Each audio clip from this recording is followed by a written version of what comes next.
Are we all set? We are almost there. Yep, we are all set, Senator. Thank you. Welcome. I'm Senator Ruth Ward from the Senate District 8. Today we will be holding a meeting for the Senate Education Committee.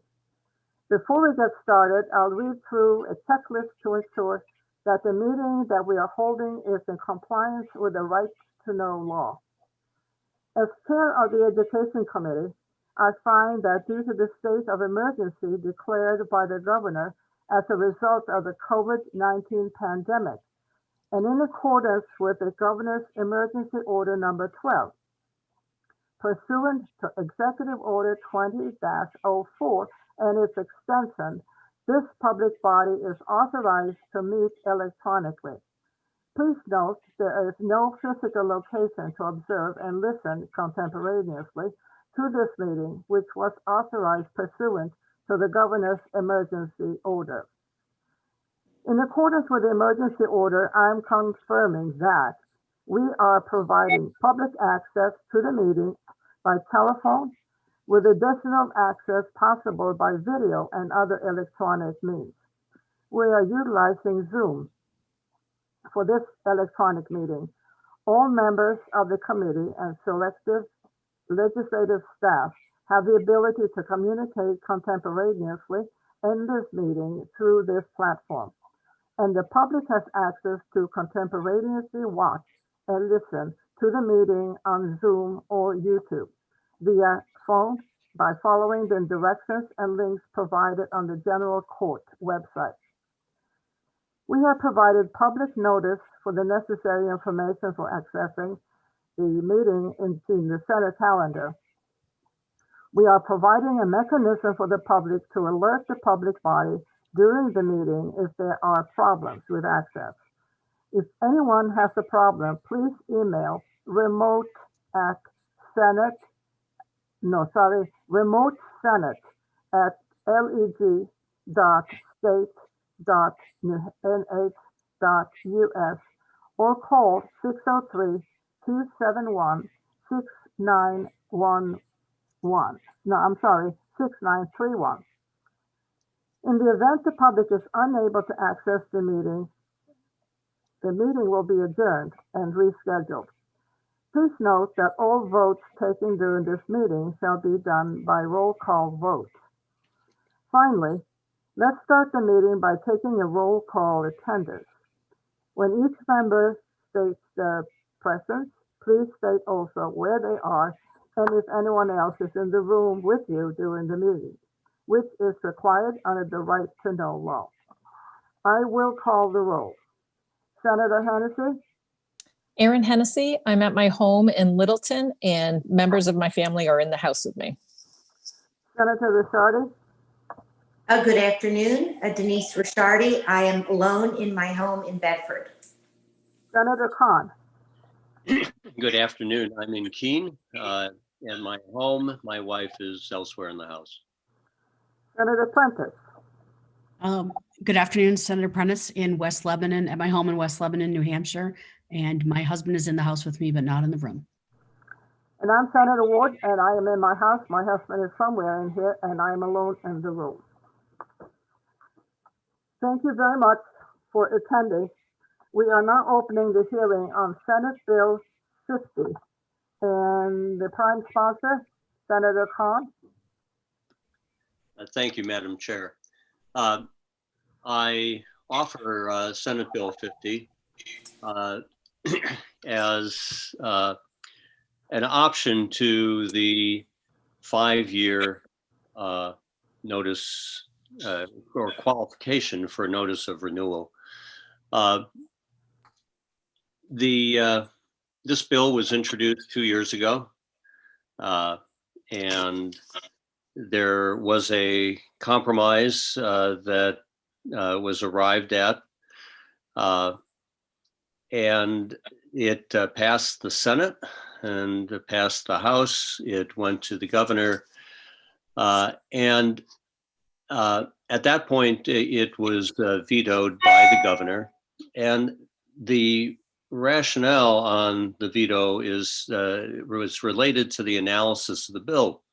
The bill had originated as a 3-year notice of renewal. The statute currently is at 5 years notice of renewal.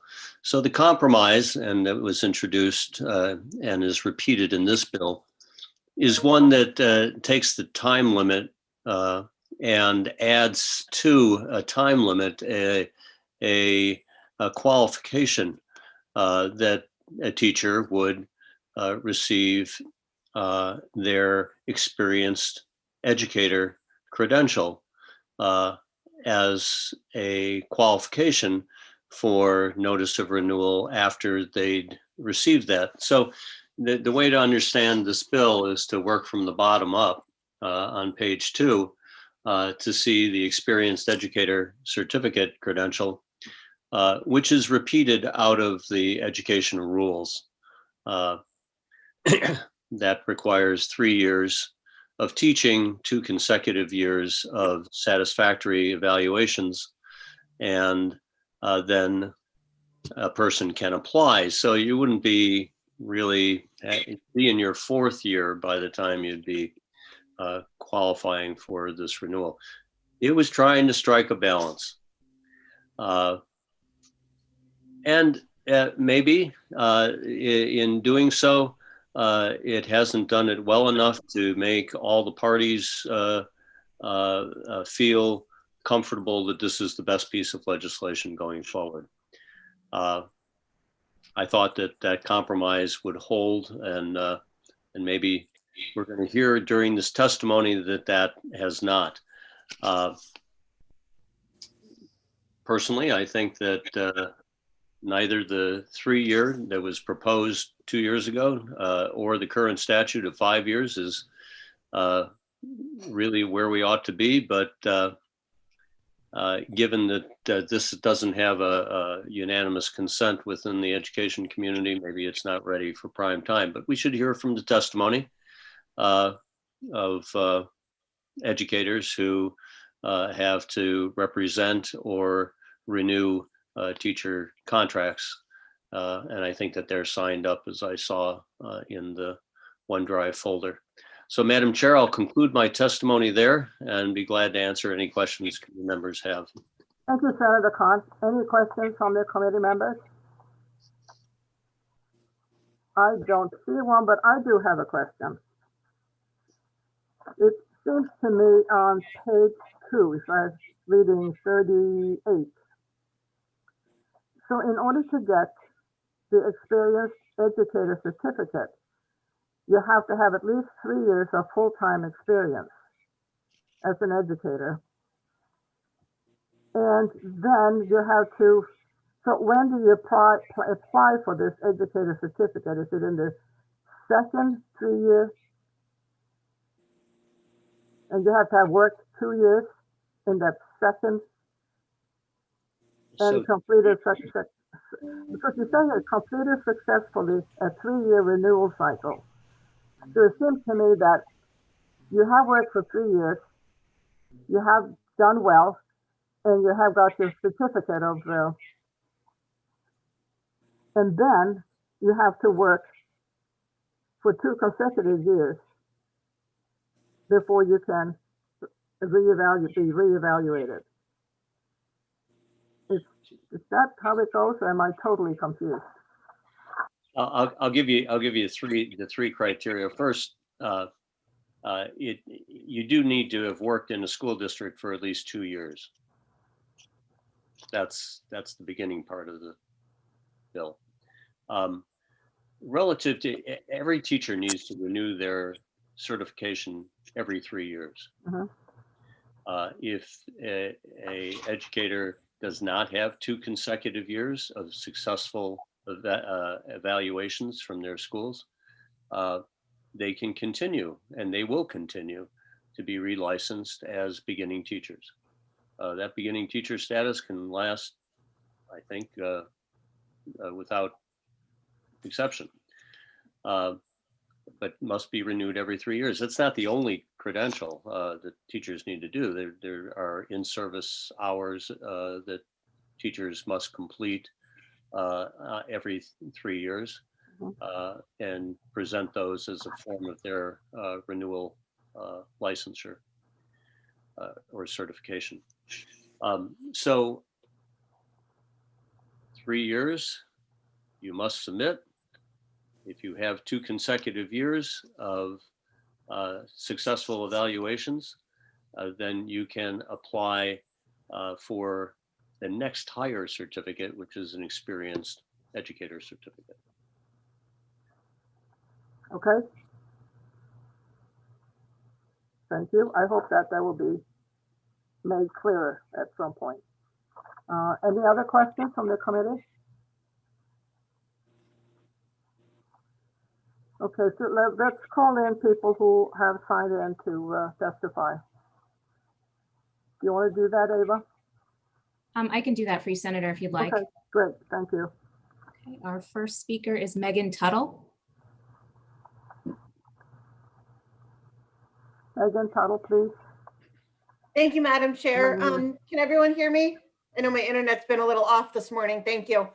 I'm here, Megan Tuttle. I'm president of NEA New Hampshire. We represent about 17,000 educators across the state, about 14,000 teachers. And I'm here in support of this bill.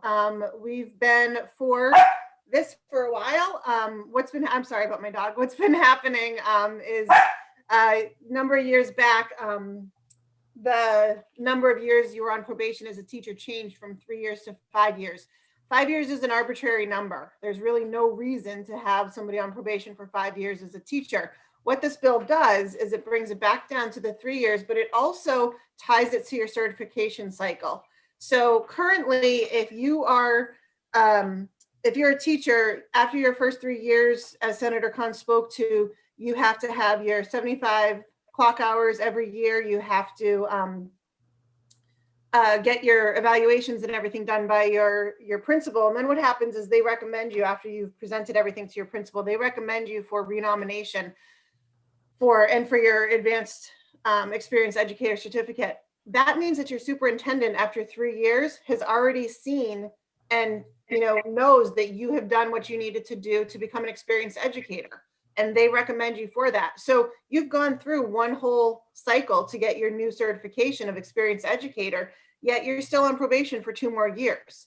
That really just doesn't seem to make any sense. If you've proven to your superintendent, to your principal, and they're recommending you for your experienced educator certificate, why are you still on for another 2 years? 5 years is way too long to be on for somebody in a school district to know whether you should be getting an experienced educator certificate or not.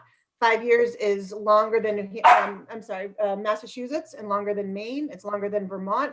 We have the longest probationary period for a new teacher in New England. And that's also taking people away from from getting jobs as teachers here in New Hampshire. So we're in support of this bill to bring it back down to 3 years. We feel after 3 years, you've proven yourself as a teacher to your principal, to your district, to your superintendent. And we hope that you would vote in favor of this. And I'd be happy to take any questions. I was remiss. I should have appointed Senator Hennessy to take the gavel, the virtual gavel, since I am doing the presentation here. No. Senator Khan is doing the thing, so this is, forget what I just said. I'm okay. Senator Khan, you raised your hand. I did. Thank you, Madam Chair. In the vein of your question and wanting to clarify again, that and Ms. Tuttle, thanks for taking this question. The teacher will have completed 3 years, will be with a contract for a 4th year at the point that they're able to present 2 evaluations and their experience with their license renewal. So will a person be essentially in their 4th year by the time that they receive that credential? Correct. Excuse me. Yes. Thank you for the question. Correct. Is my understanding of it, they would be. Yes. Thank you. That's all. Any other questions? Thank you very much, Megan Tuttle. Thank you. Who is the next one? Our next speaker is Michael Bissett. Michael? Hello, everybody. Thank you, Madam Chair, for giving me the opportunity to speak. My name is Michael Bissett. I'm the Assistant Superintendent of the Kearsarge Regional School District. I'm also a former 15-year principal and a 4-year assistant principal prior to my teaching career as well. So I speak from the experience of not only working as an assistant superintendent, but also working as a principal. First of all, I want to acknowledge the fact that I think on its face, this proposed bill is not necessarily a bad thing per se, but I do have some concerns with some of the embedded language in it that probably compromises a little bit for me about local control and what we have to do here within our districts in order to maintain the staff that we have and the high quality of staff that we have. I actually agree in some respects with Megan's testimony a few minutes ago, but I wanted to point out to you that the process that Megan, is advocating for, I suspect, is rooted in quality. She too wants to make sure that the teachers that represent the NEA and others throughout the state, I suspect, are of high quality. They don't want to necessarily have staff members who don't represent the NEA well in their work in schools, interacting with parents and students. I suspect that's the case, knowing what she's offered throughout the rest of the state. What I will say, however, is that what she is advocating for takes time. And I think as a pragmatic element of this, if you've ever sat in a principal's chair, you would know that in year one of the hire of a teacher, new teachers are learning new skills, they're learning new dispositions, they're learning new resources, and they come to bear within that district. It takes time to acquire those skills. By forcing the issue and reducing it to 3 years, you shorten the time by which I, as an educational professional, have to work with that teacher to determine whether or not they can not only grow the skills that they have, but whether or not the skills can be applied in a meaningful way. And what does that look like from a principal's perspective?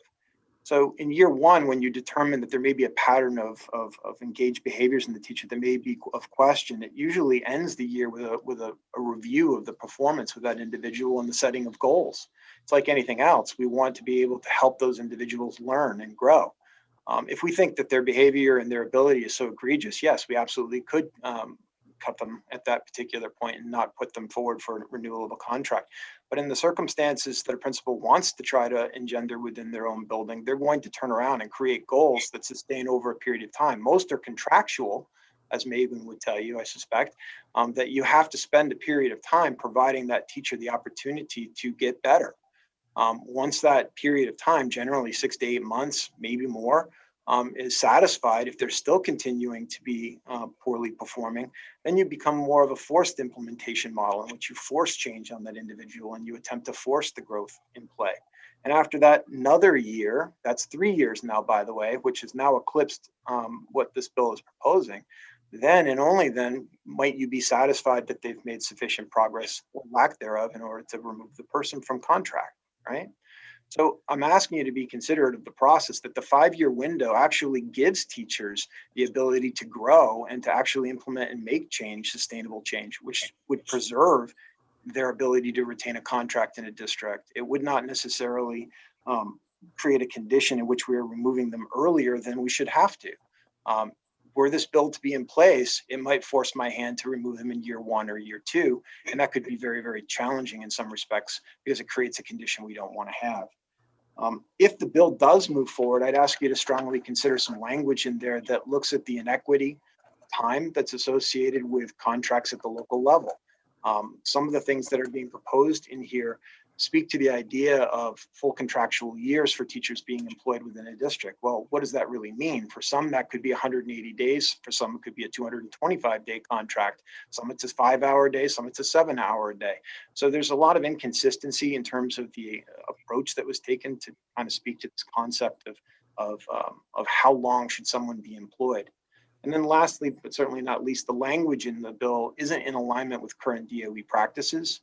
If you take a look at some of the language, just the very name, experienced educator certificate, I don't believe is current. I believe that the DOE has moved to the words licensure with intention, purposeful intention to do so. So there's some language choices in here that I think should be considered before its adoption. Thank you very much for your testimony. Are you thinking about some very specific things, and perhaps you could write those up and send it to us? I'm happy to do that. That would be nice. Thank you very much for your testimony. Sonia, do we have anybody else out there?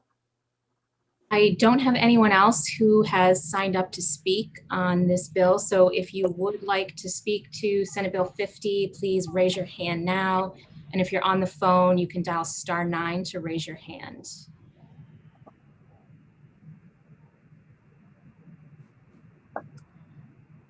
I think we're good. Okay. Now let me just say that Senator Rosenwald is supporting this, but she's not testifying. Carl Ladd is opposing the bill and is not testifying. Bill Myler supports the bill but is not testifying. Jerry Frew opposes the bill and is not testifying. Rebecca Wilson opposes the bill and is not testifying. So if we Senator- don't have any other, Megan Tuttle has raised her hand. second time, okay, Megan Tuttle. Thank you, Madam Chair. I just wanted to ask a quick question, if I might, on the bill of Senator Khan. After listening to the last testimony, I'm wondering, the teacher that might not be, or that might be struggling after the first few years, as was described, there's always the option of giving them a second beginner certificate or license, as the DOE is going to, correct? Yes, that Okay. is true. So they, So- that would extend for the second 3-year license or certification. Thank you. So they could still be on a beginning educator certificate for 6 years, essentially. With that, it's the assumption is not that if this were to change to 3 years, that every single teacher would automatically get an experienced educator certificate. It's that there's still the option of working with them and mentoring them, et cetera, for an additional 3 years before they get an experienced educator certificate. They still have that option of getting a beginner certificate or license, as the DOE is going to. Thank you, Senator. I just wanted to ask that question. Thank you for your testimony. Thank you very much. I guess I would ask, I'm not sure, but I think that somebody from the DOE, Department of Education, is probably in attendance. If Steve Appleby is here, he might be able to address one of the questions raised by Mr. Brissett relative to the status of certification versus licensure in the statute. I know that that's an intent of the department to change their vernacular, but I don't know if that has been done through the statutes yet. Do So we have Mr. Appleby here? we do. I will bring him in. Does he want to say something? Good afternoon, Madam Chair and Senators. Thank you for your time today. Steve Appleby, Division Director, Department of Education.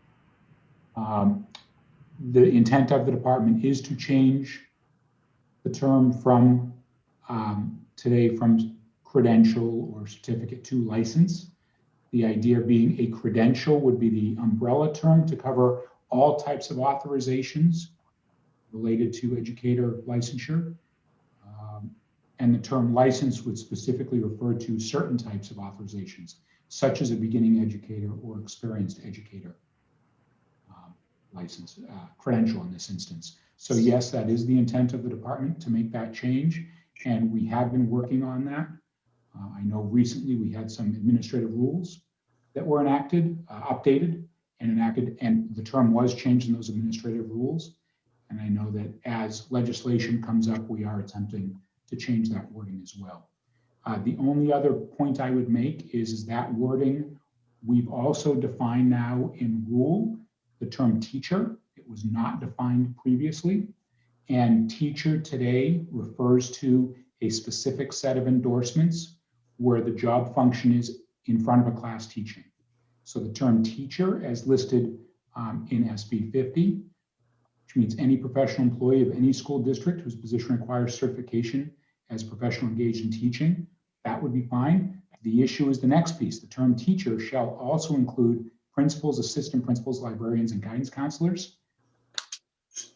I would recommend that we would change that line and instead refer to either the new categories that have been created in administrative rule and defined. In this instance, we have 3 categories. We have teacher as discussed. We have administrator, which covers principals, assistant principals, superintendents and such. And the last term we have is specialist, which covers, for example, library media specialists and guidance counselors and school psychologists, those types of endorsements. So it may be worthwhile to look at that wording so that we properly define who's covered by this bill. Would you like to write that down and send it to us? They Your sure will. suggestions?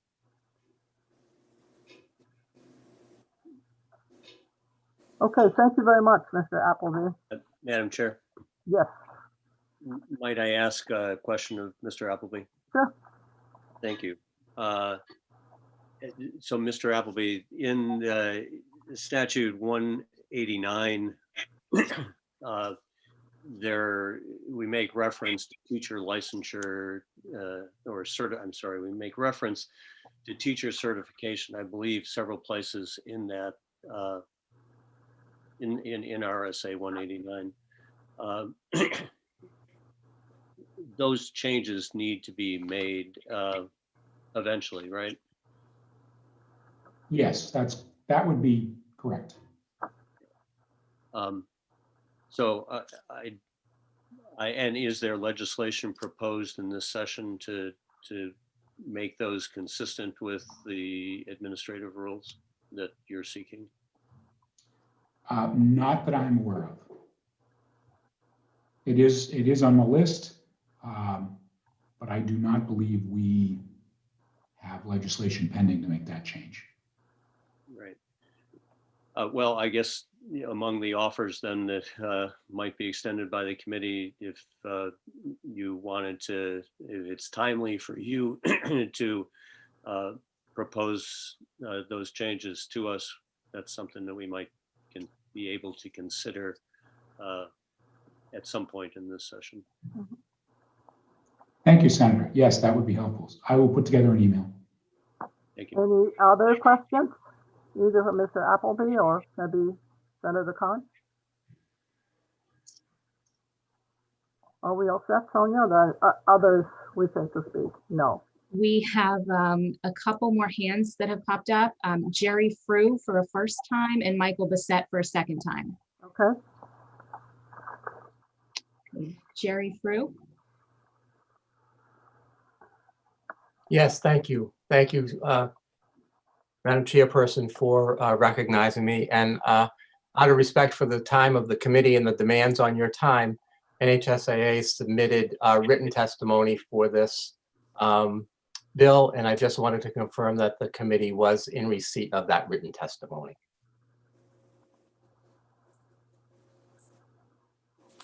Ava, did we get it?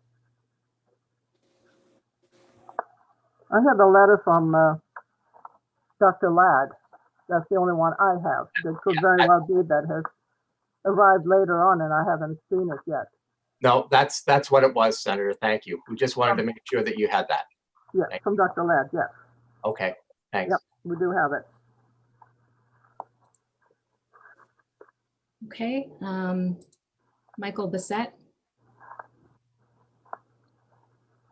And I apologize. I think the issue was addressed by Mr. Appleby, but the concern for me was the word teaching in section 4, I believe is what it is. It says teacher means any professional employee, any school district whose position requires certification as a professional engaged in teaching. I think that we're one to take on the newer definitions that the DOE and Mr. Appleby proposed.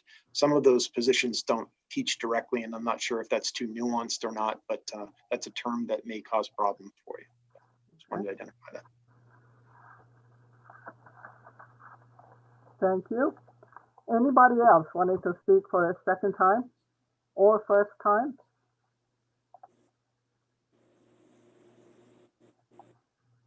I don't see any hands. Okay. Thank you very much.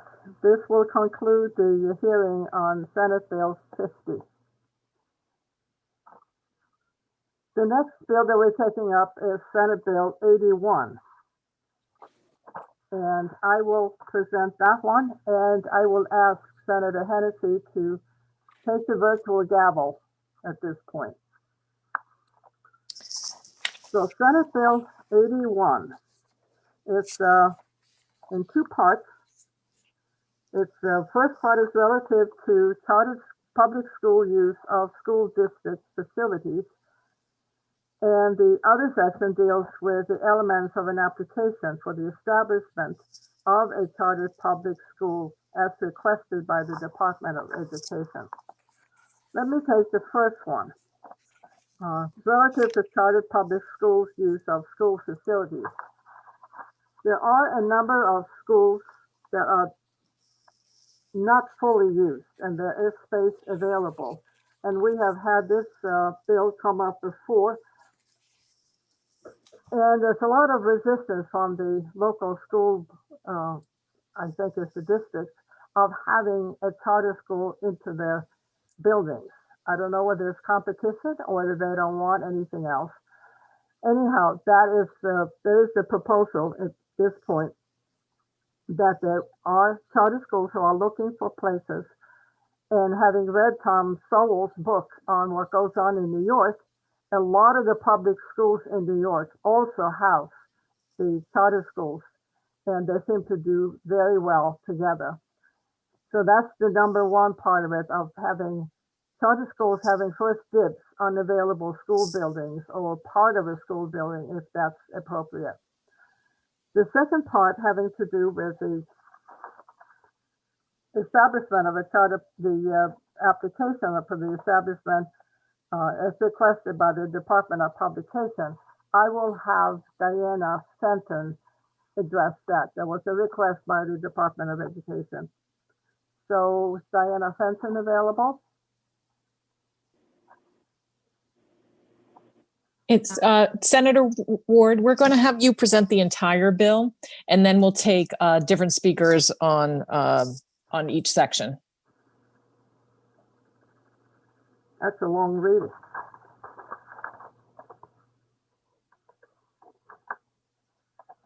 Okay. You don't have to read the whole, just introduce the entire bill.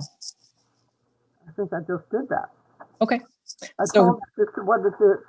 This bill is in the two parts, and the first part has to do with the ability of a public charter school to have first dibs on a school building that is available, or part of a school building that is available, so they can have some space for a charter school education. That was the number one part. The second part has to do, there was a request by the Department of Education to look at the elements of an application for the establishment of a chartered public school as requested by the Department of Education.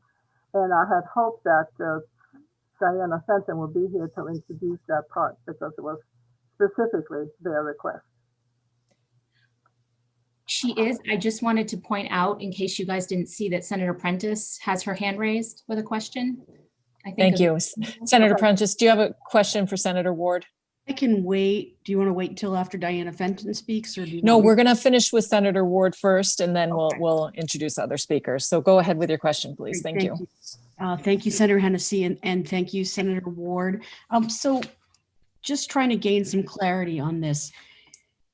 This bill, part one is what I want to speak to or question. If you are a local school district and this bill were to go into effect, then you would have to, well, put any of your unused space on, make that available on the Department of Education website, and charter schools would basically have first, say, dibs on that space over another, say, local business that the school district, just over another like potential tenant or local business. Am I reading that correctly?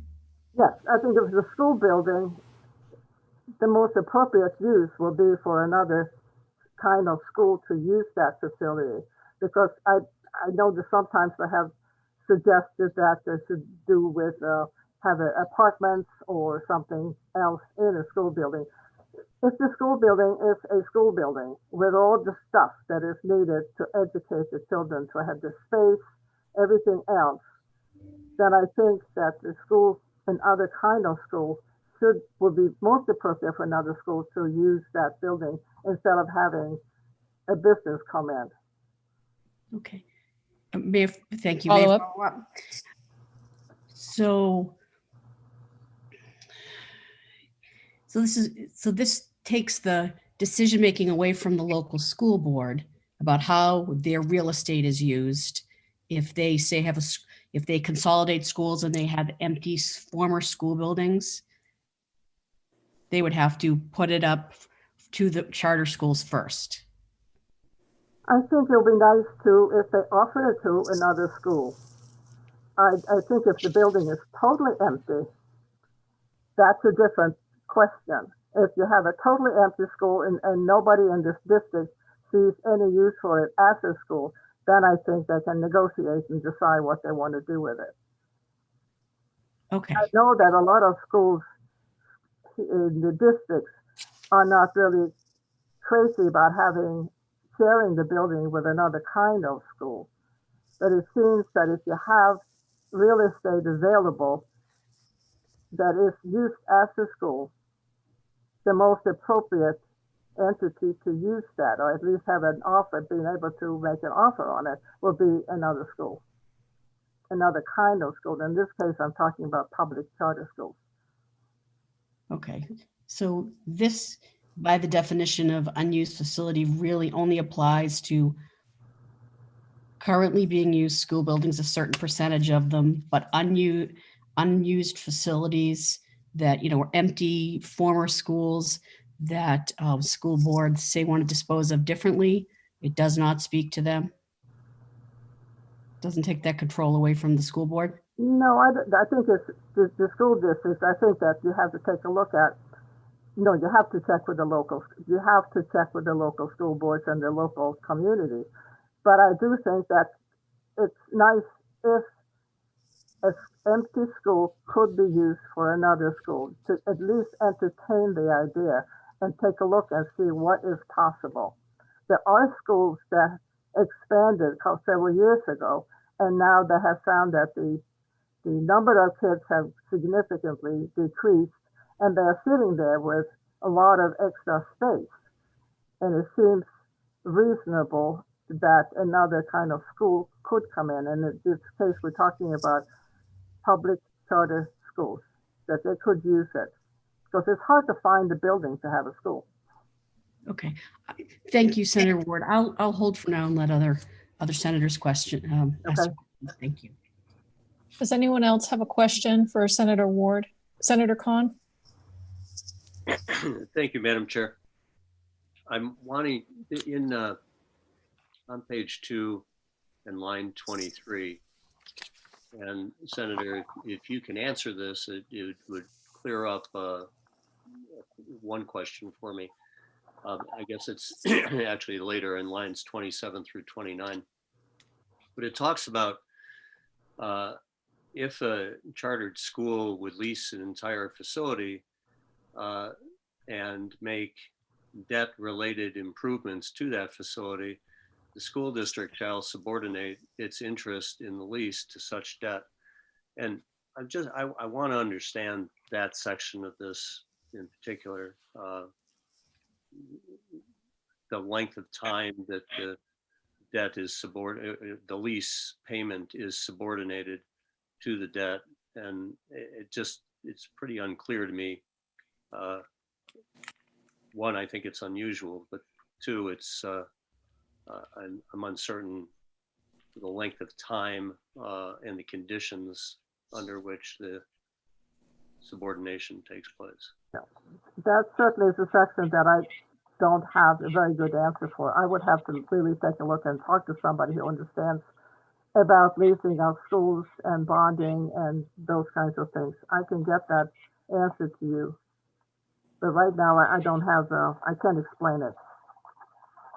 Thank you. And the other Follow up? Yes, thank you, Madam Chair. The other part that you mentioned New York State. I'm sure there must be more states that have chartered schools permitted. So is that the only state that has such a law like this? I don't know. The reason I mentioned New York is because I had read about all the different charter schools that are in New York and where they are housed. And it was a very common practice that if the school was not 100% used and they had space, charter schools had an opportunity to lease those facilities. And he's very specific about how many kids are in there and that they work together with the schools in the traditional public school. And on the other side, in a couple of houses, a couple of rooms, you would have the chartered public school. Thank you, So ma'am. just to draw the thing that it was not unusual, you could mix two different types of education in the same facility without much problem. And may I follow? Yes.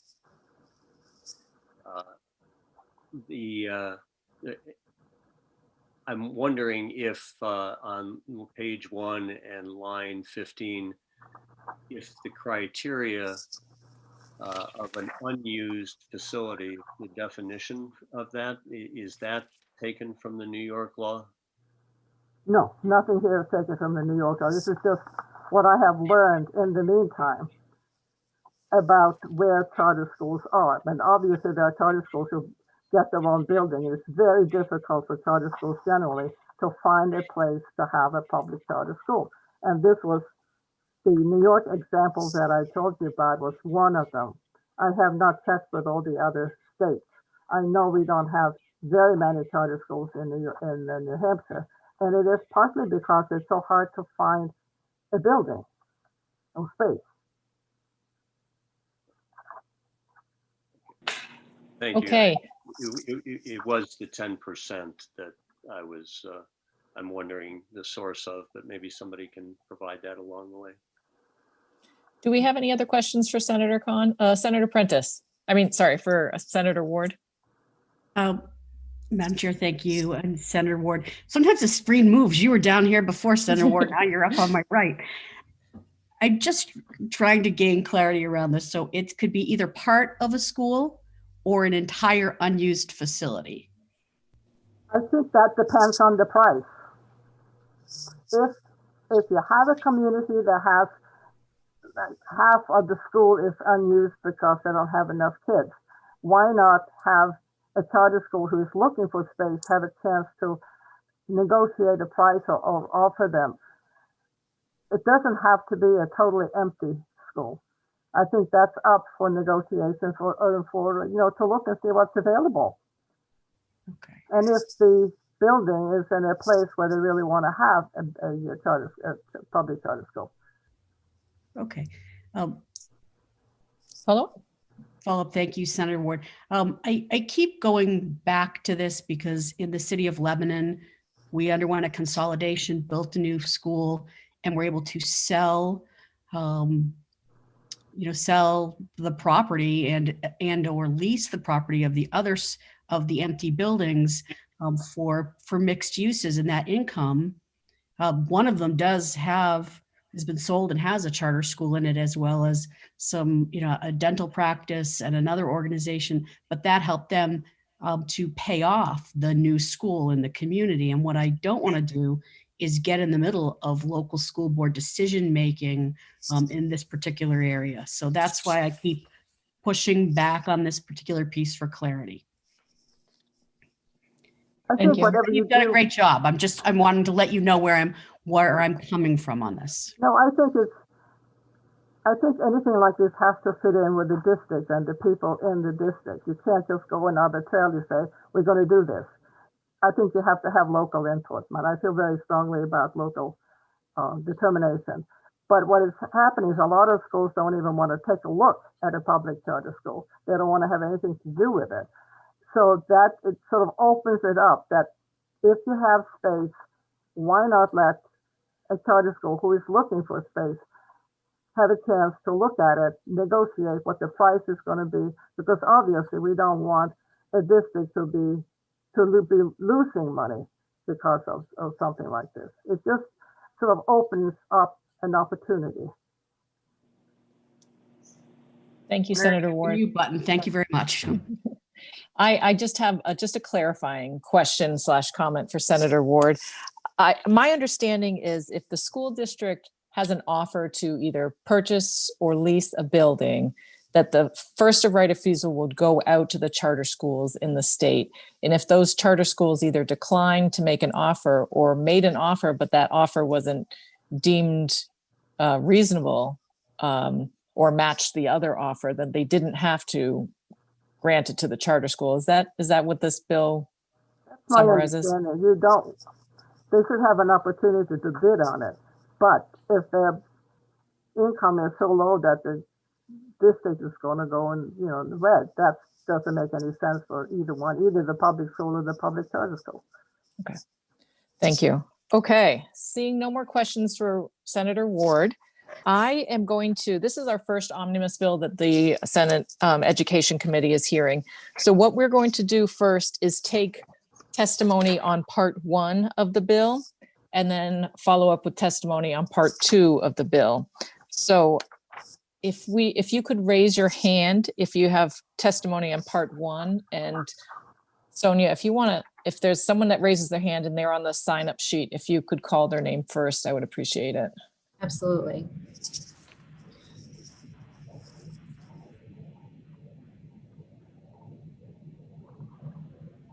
Okay, we have Christina Barrett.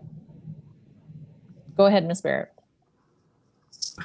Good afternoon. Thank you, Madam Chair. This is just one quick clarification. Barrett Christina. Barrett is the first name, and Christina is the last name. You're certainly not the first. You're certainly not the first to make that mistake, and you certainly won't be the last. Again, my name is Barrett Christina. I'm the Executive Director of the New Hampshire School Boards Association, and we're speaking in opposition to Senate Bill 81. A number of concerns, and I'll try and walk through them, and then I'm happy to take any questions upon the conclusion of my testimony.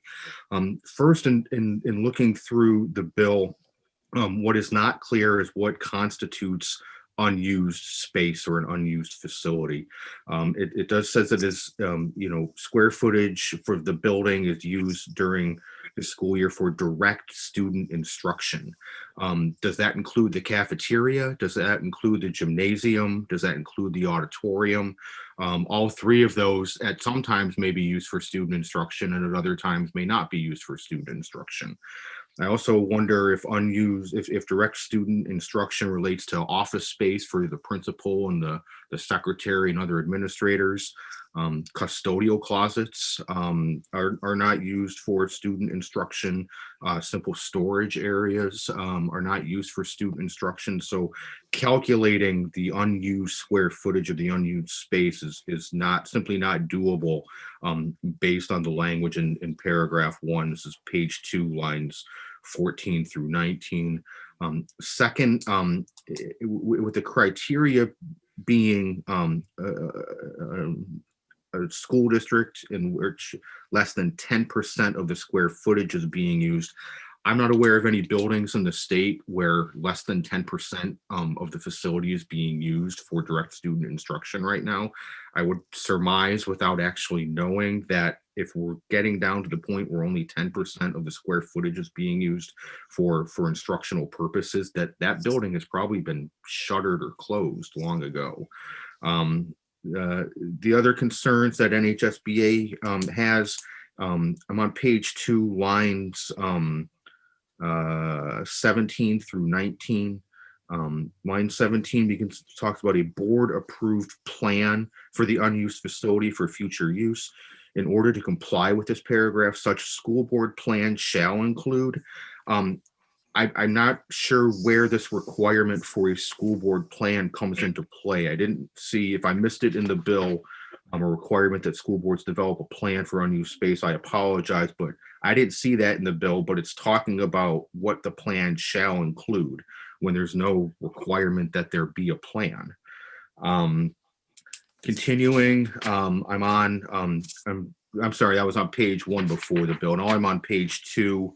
Lines 24 and 25 talk about fair market value or less. I don't know what fair market value is for a shuttered school. I maybe a real estate agent can figure that out, but I don't know how that, it's not like you can compare an unused school facility in Nashua to an unused school facility in Colebrook. And it's not like there's fair market. It's not like there's multiple unused facilities in Colebrook in which we can ascertain what fair market value might reasonably be. Last, I think there are other avenues in which charter schools can, find using space. The state, my understanding, just accepted a $46 million federal grant for use for charter schools. I certainly don't know the entirety of the allowable uses for that grant, but there's certainly a big pot of money there that could be used for charter schools. And last, more than anything, these charter schools are approved by the State Board of Education. They are state approved charter schools. There is a mechanism in law that allows for local school boards and local school districts through the annual meeting and voter approval process to approve charter schools. But the bulk of charter schools right now have been approved. They're state approved charter schools. Our contention has always been that the state then needs to provide the fiscal resources to support them. If charter schools are having a hard time finding facilities, it's incumbent upon the state to allocate facility costs within the per pupil expenditures and the per pupil funding that charter schools get. So with that, that concludes my testimony. Again, NHSBA, New Hampshire School Boards Association, opposes Senate Bill 81, and I'm happy to answer any questions that the committee may have. Thank you very much. Does anyone have any questions for Mr. Christina?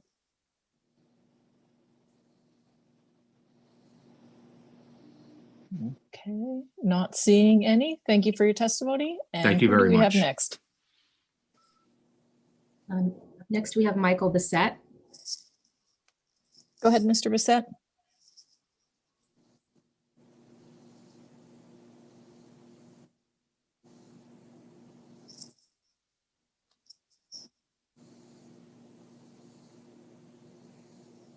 Mr. Bissett, can you hear us? Sorry about that. I had my own individual mic, and can you hear me now? Yes, we can. Thank you. Sorry Go about ahead. that. I apologize. So thank you, Madam Chair, for letting me testify on this. I stand with Mr. Christina on this issue. I'm opposed to the bill as written. And I think some might ascribe meaning to that because of a reluctance to embrace charter schools. That's not the reason for it. I'm going to speak to the issues of pragmatism again, from the building principal level as well as from the superintendent's level.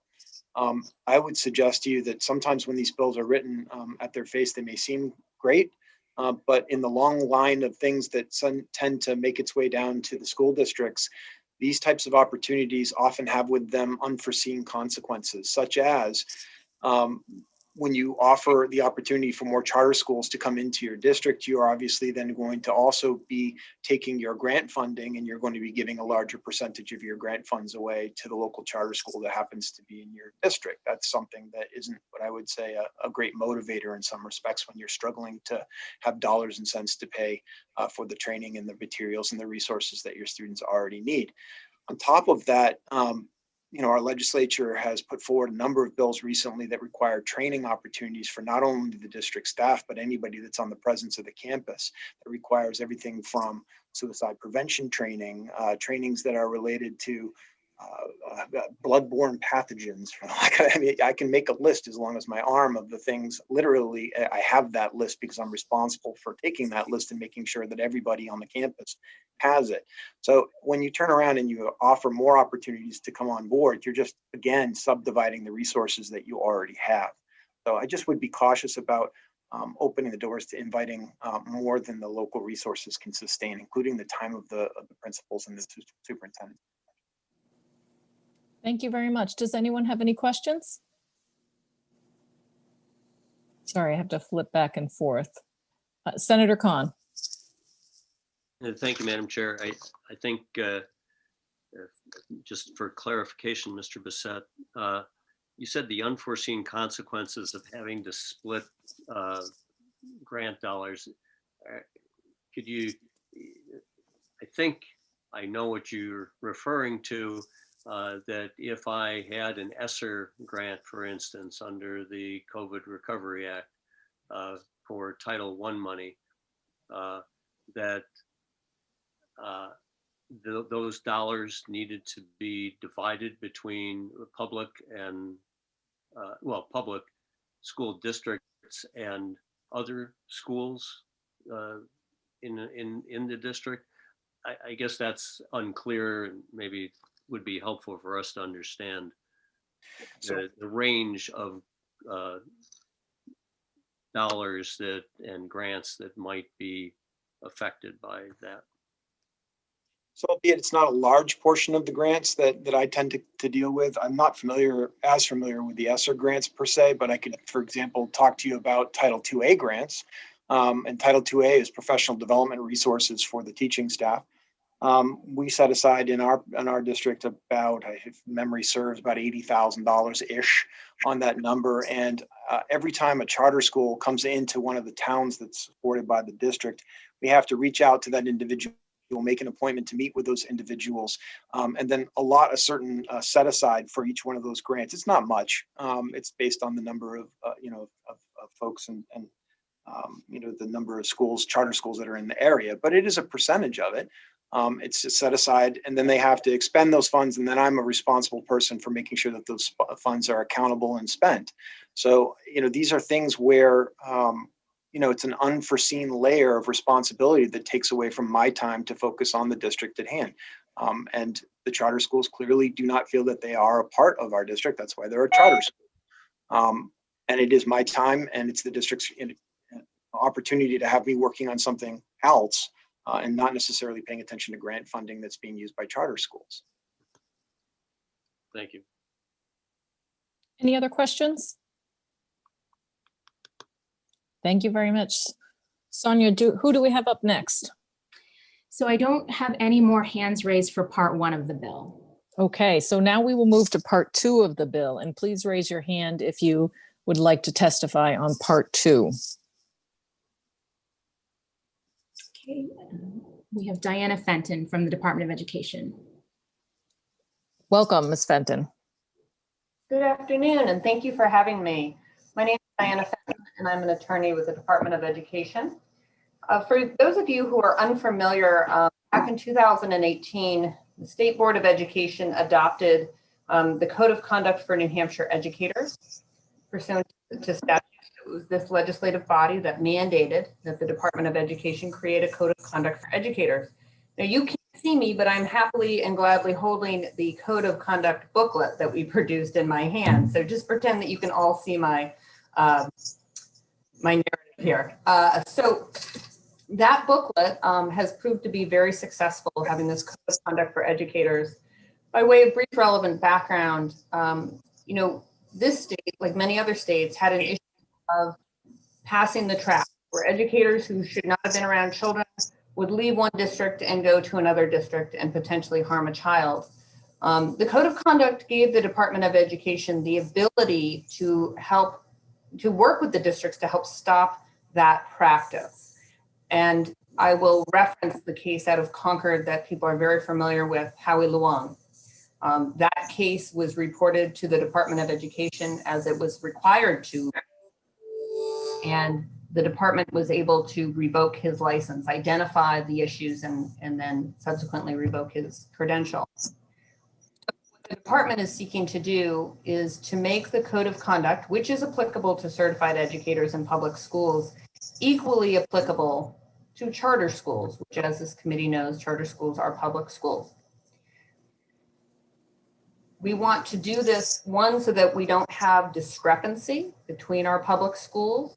And we want to do this in order to see the success that we've had with the Code of Conduct be equally applicable to charter schools, because this is about child safety.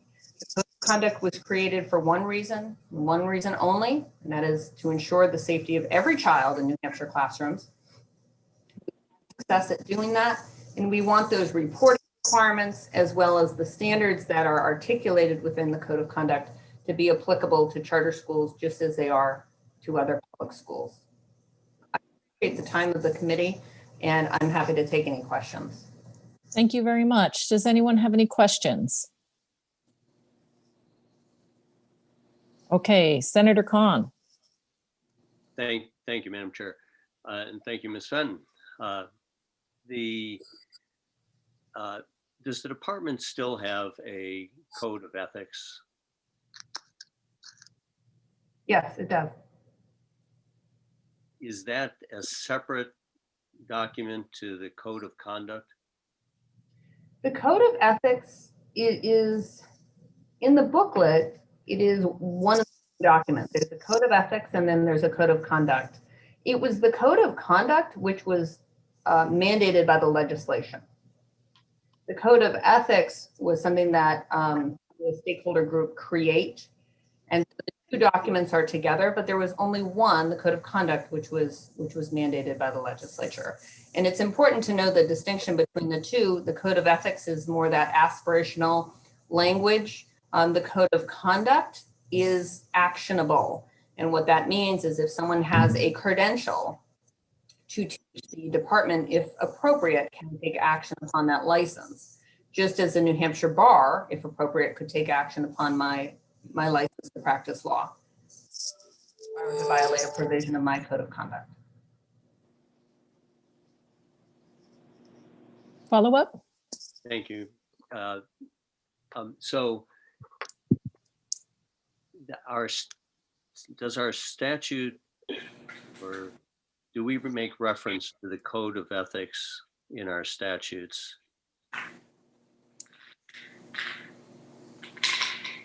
Well, I guess where I'm going is just if we have for public schools a code of conduct and a code of ethics, is our intent to make applicable both of those for a public charter school? I would not be opposed to having both of them be applied to charter schools.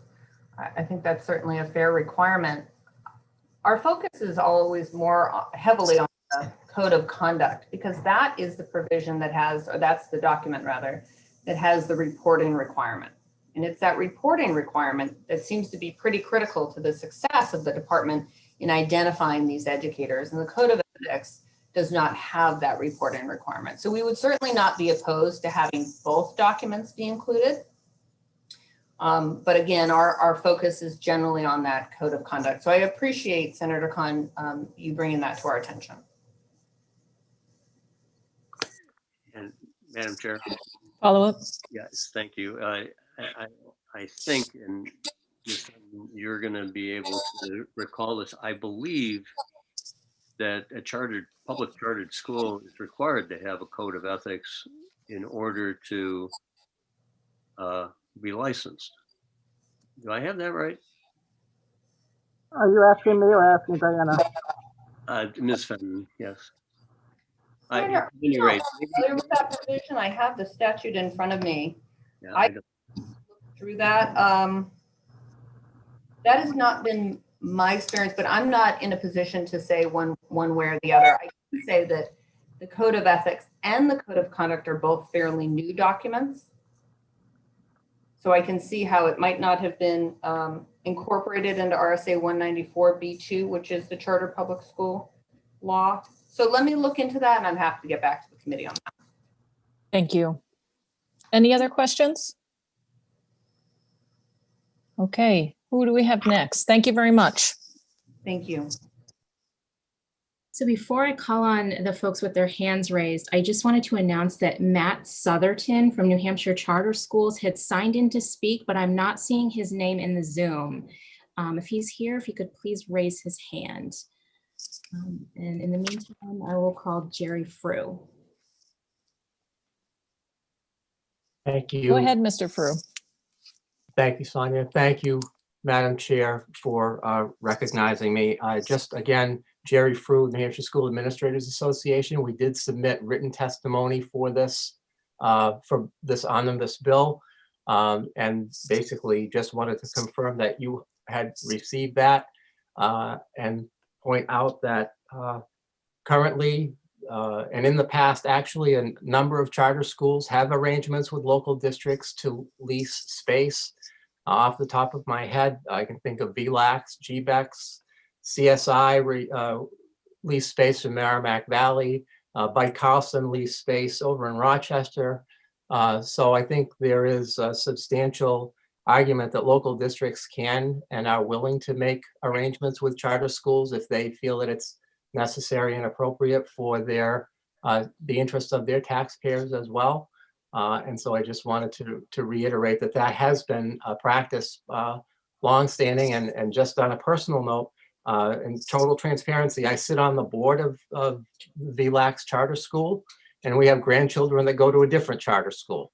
And so we are all about, from a family standpoint, supporting charter schools. But I do find it necessary to point out that there are a number of towns and communities who have worked out successful charter school arrangements that work with their district programs. So I won't elaborate further on that because you have that in written testimony, but I'm happy to answer any questions as well. Thank you very much. Thank you.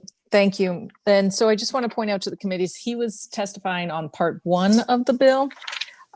Do we have any questions? I don't personally have the testimony yet, but I'm sure it'll show up soon in the box. I'm sorry, Madam Chair. You were so efficient in your transition from part 1 to part 2, and I was a little slow. That's okay. I'm slow getting my hand up at times. So thank you very much for that expression. Thank you. Senator Khan. Madam Chair, I think if your observation was that the letter from New Hampshire School Administrators Association is not in our folder at this time, I think that that's correct.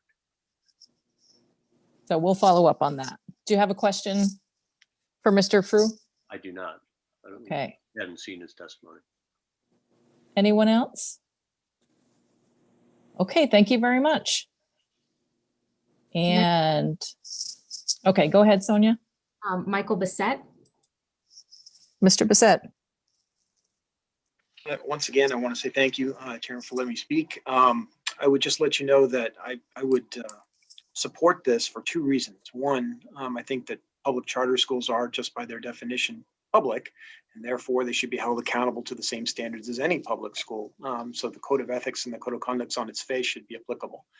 But beyond that, I want to tell you from a personal standpoint, in working with the Department of Education, in particular, Attorney Fenton, who's been an invaluable resource in supporting that code of conduct and code of ethics for my staff here in the district. The value in having the ability to have discussions with staff members about the gray zone, the ethics component, is probably as valuable, if not more, than knowing the rules of the game per se, which are embedded in the code of conduct. It has allowed me to have multiple opportunities across the board with literally hundreds of teachers to talk about the most seemingly innocent sometimes behaviors that we as educators sometimes engage in that are in the gray zone of ethics. I think this document and those philosophies support those discussions.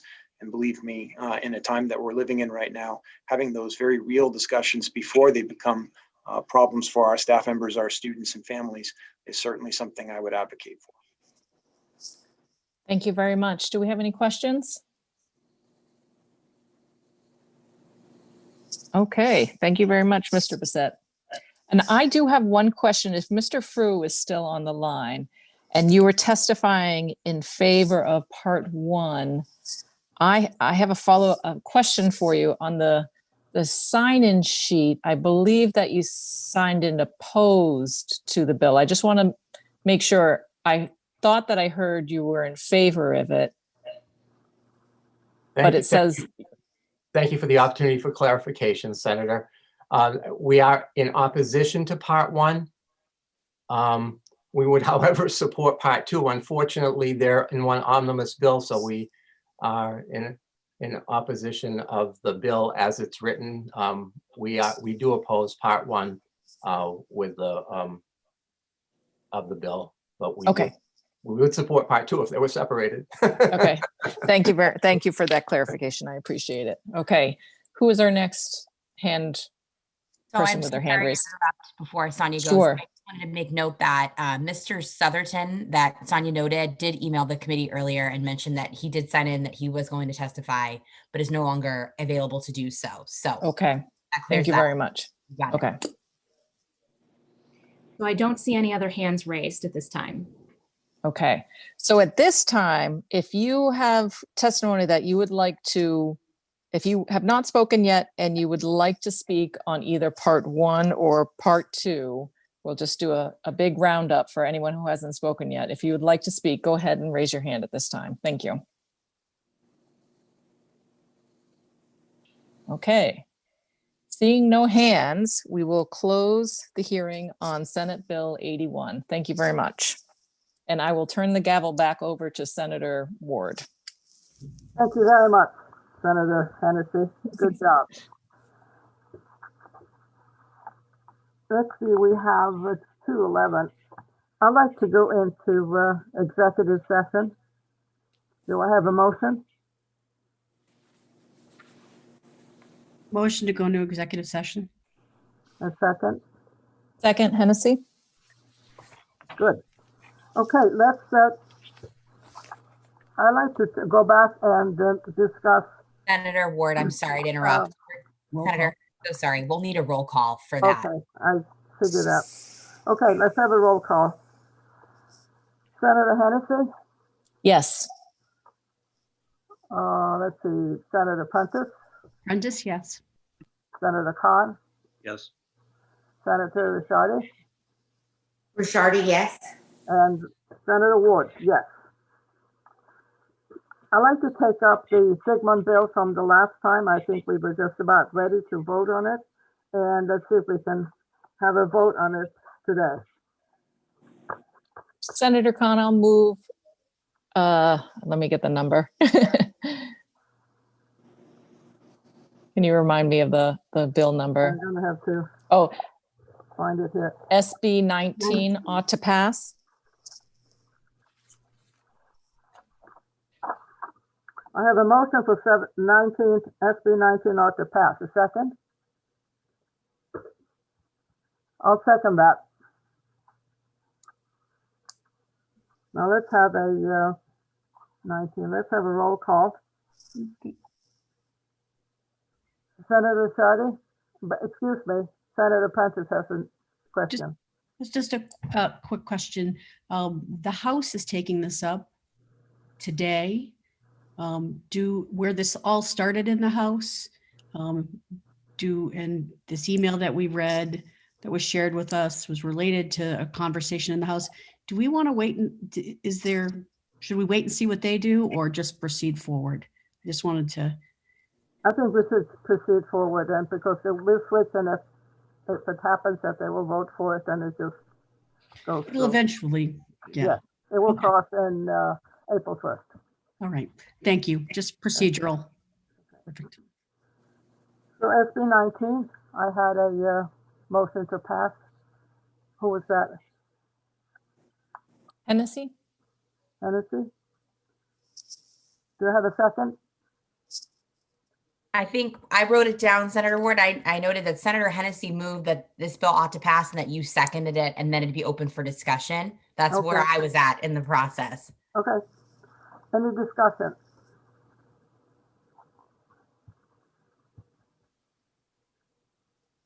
I don't hear one. Oops, Senator Khan, I see him motioning, but I don't hear any sound. I'll vote against. I think I would benefit from hearing how the House deals with the question. But Madam Chair, if you call the question, I will be voting against. I don't think we normally find out what the House is doing before we vote. But we have to get this thing off our schedule. And I think that we're going to find out how the House voted eventually. I know that you're against it. Senator Prentice?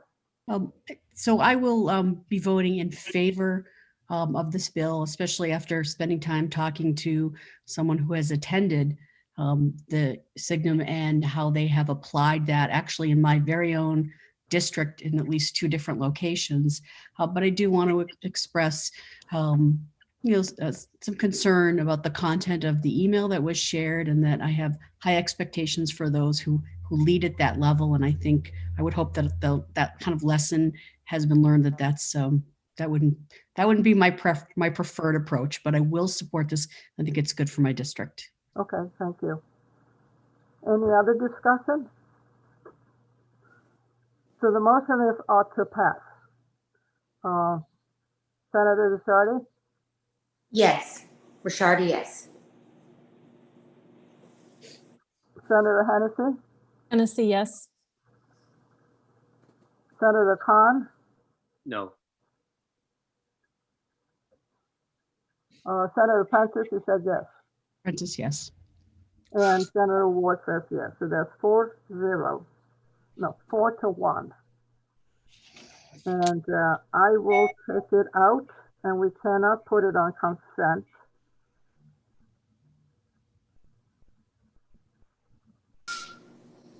Okay, 4-1. Anything else, Ava, that we have to take note of?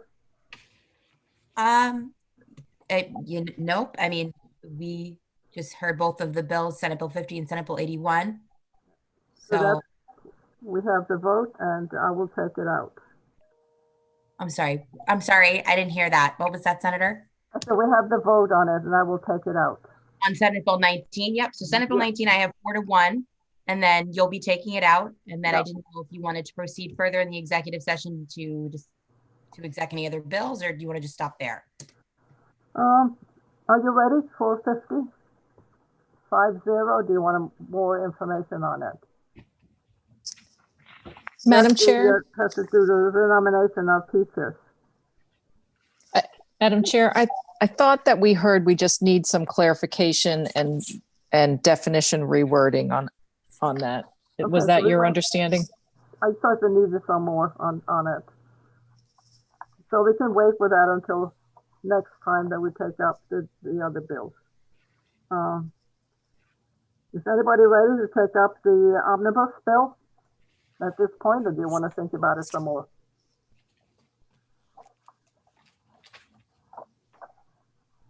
I don't hear anything. Madam Senator Chair. Khan? Yeah, I think we heard one. I think there's a procedural question about separating our votes on bills, omnibus bills that come before the committee. So I guess that's a clarification that I'd be interested in. It sounded like on part 2 that we were going to hear or receive something from the Department of Education relative to the Code of Ethics and incorporating that into the Charter Public Schools statute. So I can see the benefits of part 2. I have problems with part 1, and so where maybe there's more clarification, but I don't think it would change my vote. Okay. You wanted some information on bonding and the economics and finances of it, right? On page 2, you have some questions. I think we heard their questions about both on page 1, paragraph, first paragraph, the entire paragraph, and on page 2, the subordination. But I also think we heard testimony from a couple of people that this is working in districts where it can. I know it has worked in Keene for the use of public buildings by other school entities, whether those be private or chartered. And that, at any rate, I think that this is working where it needs to, and the local control issues will continue to remain even after we address the the definition question and the subordination question. So do you want some more information on the fiscal before we discuss it further? I mean, you had questions on page 2, on section 4. That's correct. But Right. also on page 1, relative to the definitions of what constitutes 10% of the building and what constitutes the district's use plan. Okay. So let's see if we can find some answers to that before we vote. Right? Before we discuss it further. I'll leave Does that that make sense? to the chair. Well, what I'm suggesting is we'll find some answers that we had before we discuss it any further. If anybody else has any things that needs to be clarified, let's do that before we take it up for a vote. I mean, I want people to have the information that's necessary and not just sort of grab at something out of the air.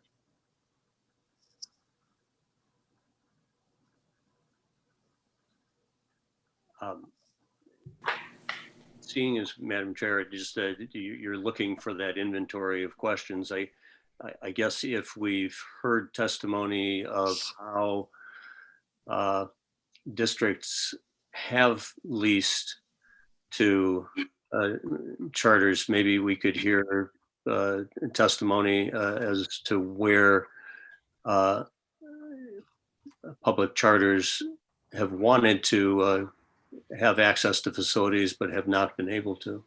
Okay, let me talk to Matt Somerton and see, because he heads up, I think, the Charter Schools Association, and see what he wanted to say today. And we'll take this up in next scheduled meeting. So as far as I'm concerned, we have done our work for today, unless somebody else has something to suggest. Motion to adjourn, Madam Chair. Well, we have to get out of executive session first. Motion to adjourn from executive session, Madam Chair. Do I have a second? Seconded by Prentice. By Prentice. All, no, can't do all those in favor. Roll call. Senator Ricciardi? Ricciardi, yes. Senator Hennessy? Hennessy, yes. Senator Khan? Yes. Senator Ward, yes. Did I miss one? Senator Prentice, yes. Yes, good. Okay, now, we are out of this executive session. Would you like to adjourn? Motion to adjourn. Senator Second. Khan, second by Ricciardi. And Ricciardi, we have to have a roll call. Ricciardi, yes. Hennessy? Hennessy, yes. Senator Khan? Yes. Senator Ward? Yes. Senator, did you vote Senator Prentice? Nope, but I will now. Yes, thank you, Okay. Senator Ward. I think that takes care of it. Thank you very much. This was our first omnibus bill, and I know we have another one coming. Yes, Senator Khan? No, You just wait. it's good to see everybody. I hope everyone's well. I don't know when the next meeting Wednesday. is going to be. Do you know, Ava? Pardon, I'm sorry. Do we have a next education meeting scheduled? Don't. I don't have any bills at this time. Okay.